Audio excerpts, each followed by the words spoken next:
أعوذ بالله من الشيطان الرجيم. بسم الله الرحمن الرحيم.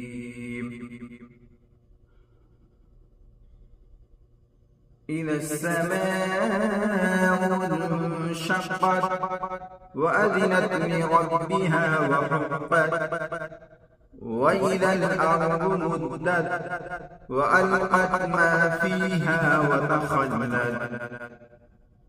وأذنت لربها وحقت يا أيها الإنسان إنك كادح إلى ربك كدحا فملاقيه فأما من أوتي كتابه بيمينه فسوف يحاسب حسابا يسيرا وينقلب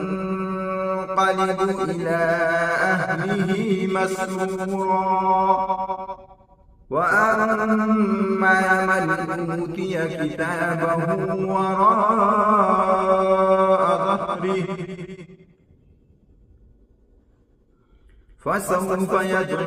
ثبورا ويصلى سعيرا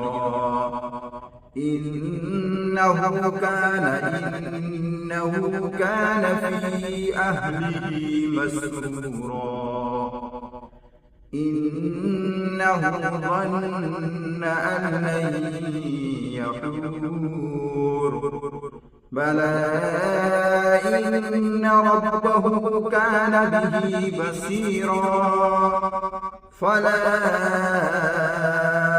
أقسم بالشفق والليل وما وسق والقمر إذا اتسق لتركبن طبقا عن طبق فما لهم لا يؤمنون وإذا قرئ عليهم القرآن لا يسجدون بل الذين كفروا يكذبون والله أعلم بما يوعون فبشرهم بعذاب أليم إلا الذين